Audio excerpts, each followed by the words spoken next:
Let's start off with the film. Great great performance. Tell us a little bit about your character. I portray a character by the name of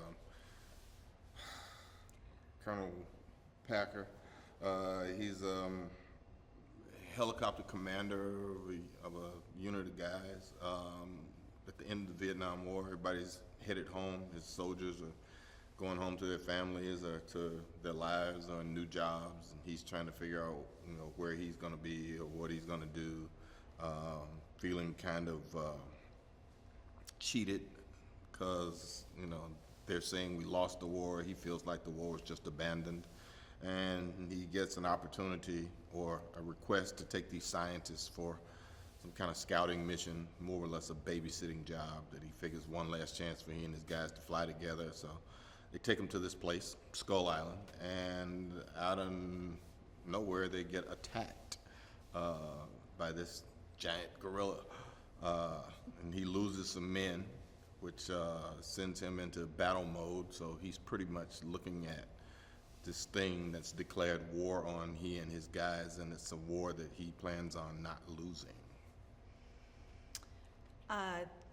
So, Kong, what do you think it is about King Kong that keeps people coming back iteration after iteration? What is the fascination, do you think? I think it feels familiar to him. I guess most people at some point in their lives have seen the black and white 1933 version, which is sort of like the first time you had something that was familiar but not familiar. Everybody knows what a gorilla is, but nobody imagined a gorilla that large. I guess for some people, like me when I was a kid, I just assumed when gorillas grew up, they grew up to be that big.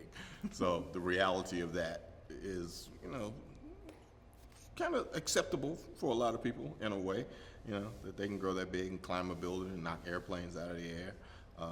And I guess as a kid, for me, we always imagined, running away from something that big or trying to figure out how to defeat it. And over the years, as the story comes back, people get the same thing. Well, how are they going to do it now? Because they can do it better, or it's in color, or it's, larger, or it's whatever. And now we have what theoretically is an origin story of a place where something like that, was hatched and grown, and whatever else lives in that particular place that might be just as dangerous or just as large. So, the mysterious aspect of that is always intriguing to an audience, we hope. I think so. And how would you describe Skull Island? Hot, buggy, damp, wet. It's got a lot of different kinds of terrains. You can go from tropical rainforest to a bamboo forest to open stretches of grassy plains to really bizarre looking mountainous protrusions coming up out of lakes and oceans and bodies of water. Pretty fantastic. And speaking of that, there was a lot of location shooting on this film. So also a great ensemble cast. I asked John Goodman about the cast, and he said it's not a group of people that you would want to whine in front of, which I thought.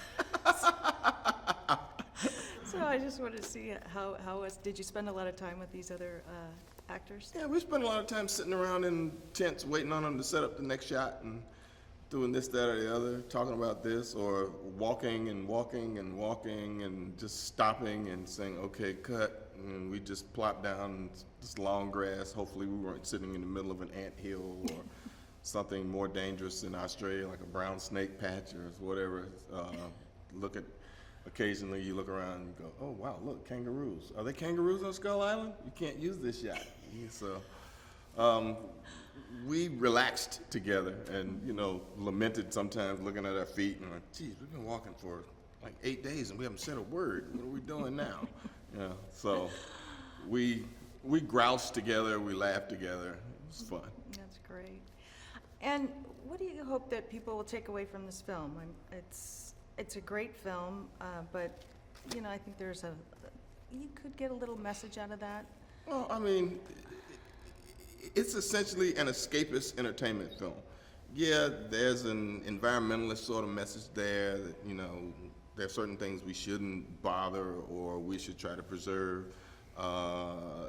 There's the, yeah, we're man and we're intellectually superior to everything out here, but that doesn't mean we have to defeat everything out here to prove our superiority.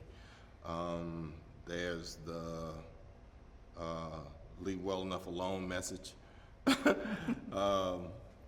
And I guess there's just the aspect of there still should be films that we can go to that allow us to escape the 24/7 deluge of news, whether it's good, bad, or otherwise, and I think this is one of those kinds of films. I agree. It was awesome. Thank Thank you so much.